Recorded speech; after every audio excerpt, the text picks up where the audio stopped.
예, 안녕하세요. 오늘은 주일입니다. 네, 1월 8일이고요.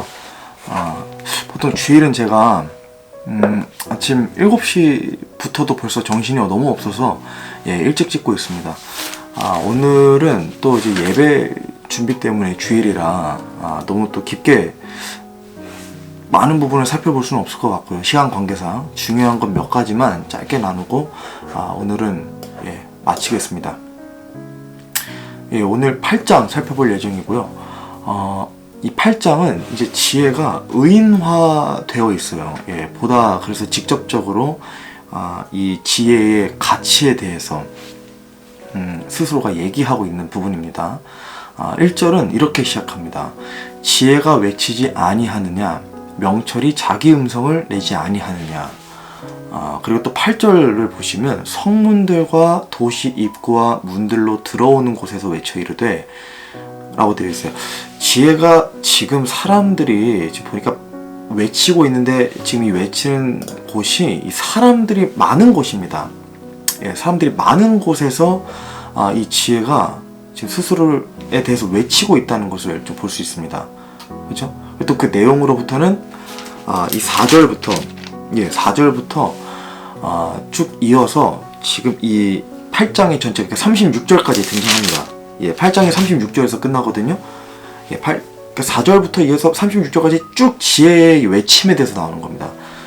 그러니까 다시 말해서 이 8장은 지혜가 의인화되어서 지혜가 전하는 말들, 즉 지혜의 외침으로 이 전체가 구성되어 있다고 봐도 문제가 없는 장입니다. 오늘도 이제 마찬가지로요. 제가 묵상하고 성도님들과 중요하게 주로 나누고 싶은 내용을 함께 나누고 마치겠습니다. 7절 보시면요. 내 입이 진리를 말하리니 사악함은 내 입술을 가증한 것이리나 라고 기록되어 있습니다. 제가 지금 자신이 선한 것들과 이 바른 것들을 얘기한다고 하고 있습니다. 그죠? 진리를 말하리니. 또한 지혜가 무엇을 싫어하는지, 무엇을 가증스럽게 여기는지에 대해 말하면서 지혜로운 사람 또한 입으로, 혀로는 진리를 말하고 사악함을 우리 마음과 생각에서 치우는 사람이 되어야 할 것을 지금 권고하고 있습니다. 진리, 이 진리란 단어가 나왔죠. 7절에. 이 진리 참 어렵습니다. 사실 어떤 사람에게는 난해하게도 좀 여겨질 수 있을 것 같습니다. 난해하게도요. 이 도대체 진리란 무엇인가? 에 대해서 이 성경을 보면 하나님의 참된 성품, 어떠한 거짓도 없으신 이 성품에 대해 얘기할 때 이 진리의 용어가 쓰입니다. 이 진리라는 용어가 쓰입니다. 이것의 이제 확장 또 연장으로 이런 하나님의 말씀의 진실성이라고 해야 되나요? 표현이 좀 너무 어렵네요. 그러니까 하나님께서 진리이신데 이런 진리이신 하나님의 말씀의 진실성에 대해서 얘기하고 또 나타낼 때에도 이 진리라는 단어가 이 용어가 사용됩니다. 이게 이제 히브리어로는요 에메트가 쓰였습니다. 이제 이 뜻보다 저는 이 단어가 구성된 형태가 굉장히 재밌더라고요. 이 단어의 구성된 형태를 히브리어로 보시면 히브리어 첫 번째 자음이 있습니다. 그게 이제 알렙입니다. 그리고 이제 히브리어의 이 자음 중에 이제 중간에 mem이라는 게 있어요.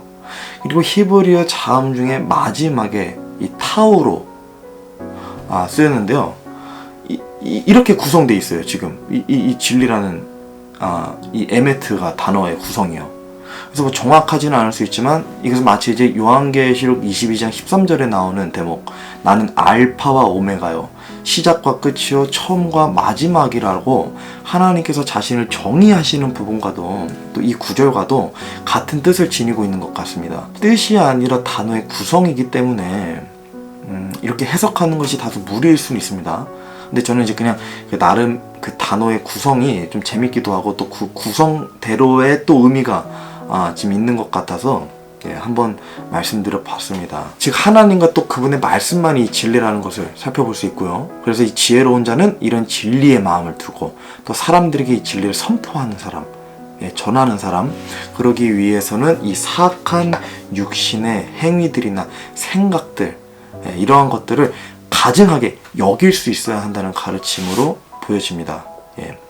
가증하게 여길 수 있는 마음, 그게 좀 필요한 것 같습니다. 13절 보겠습니다. 주를 두려워하는 것은 악을 미워하는 것이니라. 나는 교만과 거만과 악한 길과 비뚤어진 입을 미워하느니라. 그 1장 7절 저희가 처음에 살펴봤을 때 이 주를 두려워하는 것이 지식의 시작이다라고 얘기하고 있습니다. 근데 이번 13절에 보시면 주를 두려워하는 것이 악을 미워하는 것이다라고 얘기하고 있습니다. 그러니까 이 지혜는 악을 미워하는 것과도 연관되어 있다는 것으로 좀 저희가 이제 받아들일 수 있겠죠.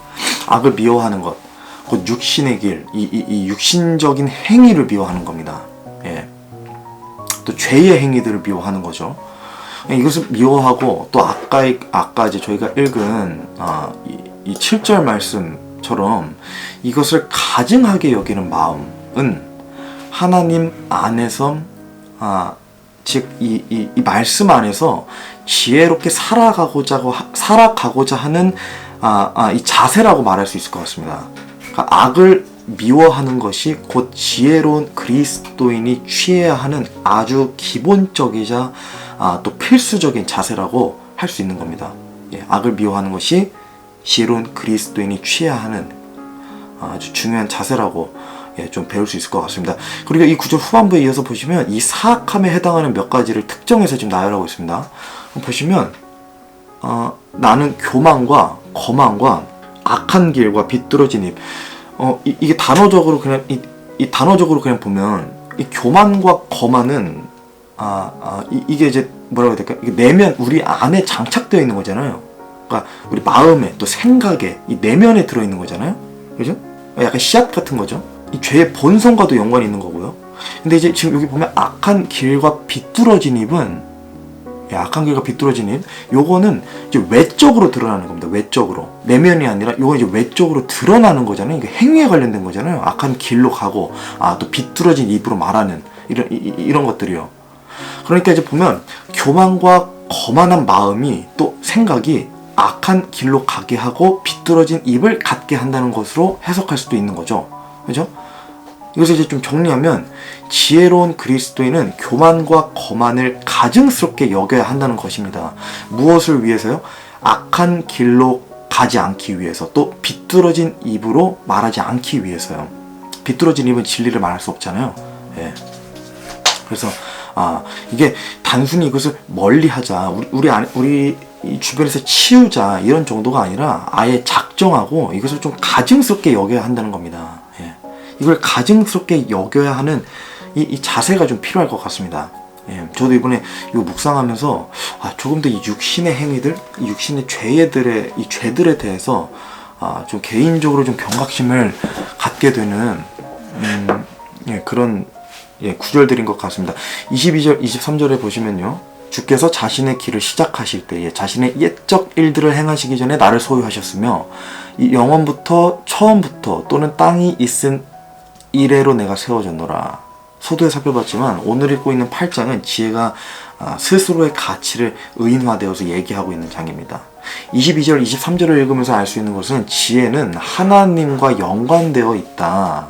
이 수준보다 한 차원 넘어서 나는 하나님으로부터 시작되었다라고 해석할 수 있는 여지가 있죠. 그렇게 해석할 수 있는 구절이죠. 나를 소유하셨으면, 그러니까 지혜의 근원이 지금 누구에게 있습니까? 하나님에게 있다는 거잖아요.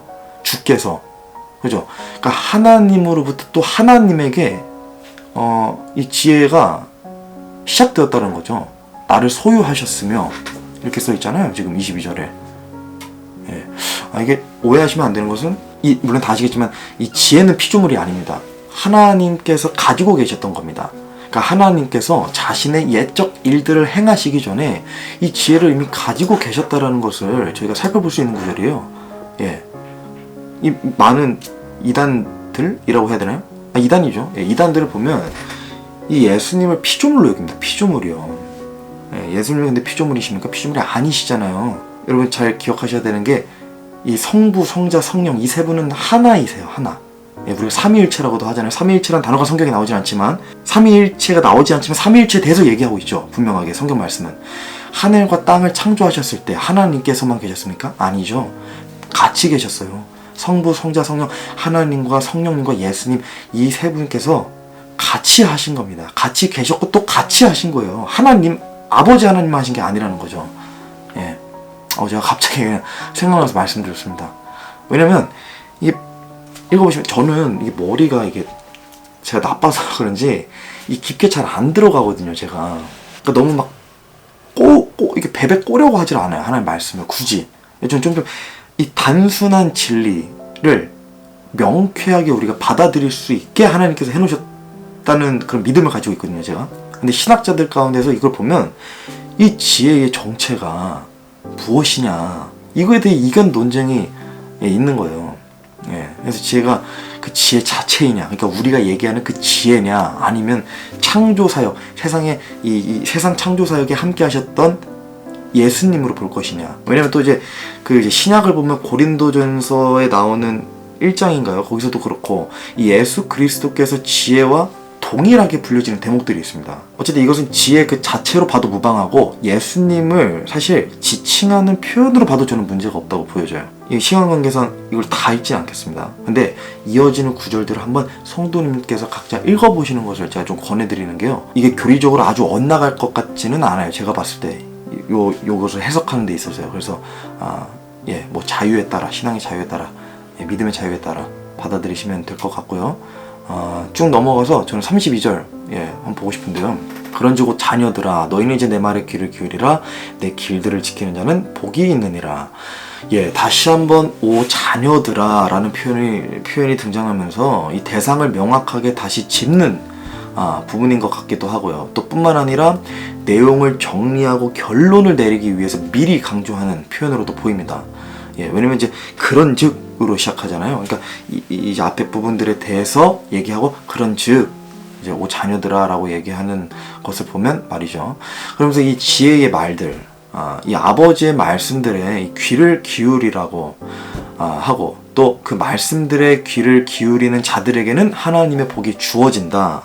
그러니까 뭐죠? 보상이죠. 보상까지도 분명하게 언급하고 있습니다. 33절 또 이어서 보시면 훈계를 들으며 지혜를 얻으라. 그것을 거절하지 말라. 지혜는 훈계를 들으면서 얻을 수 있는 것 같습니다. 이 훈계의 이제 원도 보시면 이 무사르가 쓰였습니다. 무사르. 이 단어는 징계, 책망, 어떤 바로잡음 이런 의미가 있는 단어입니다. 또 하나님의 말씀은 교리와 책망과 바로잡음과 의로 교육하기에 유익하다는 디모데후서 말씀이 있죠. 3장일 겁니다. 하나님의 말씀으로 지혜를 얻을 수 있고 또 그것을 거절하지 말라고 합니다. 제가 중요하게 보고 싶은 게 이겁니다.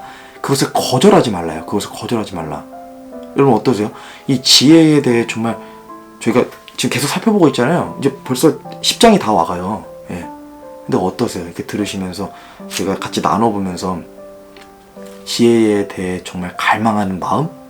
은을 구하는 그런 보배를 찾는 것처럼 보석을 찾는 것 그런 마음처럼 이 지혜를 혹시 찾고 계시나요? 저는 요즘 아침에 잠언을 묵상하면서 정말 제 스스로 이 지혜에 대해 더 많은 갈망과 욕심이 있어야겠다라는 생각을 요즘 특히 더 많이 하고 있습니다. 이 지혜를 거절하다는 뜻을 깊게 살펴보면 이건 단순히 받아들이지 않는다 수준이 아니에요. 이게 제 생각에는 저는 이 거절하다의 의미가 이 지혜에 어떤 관심이 없는 자세, 그러니까 무관심한 태도, 그러니까 지혜를 마치 방관하는 태도, 그런 자세를 좀 얘기하고 있는 것 같더라고요.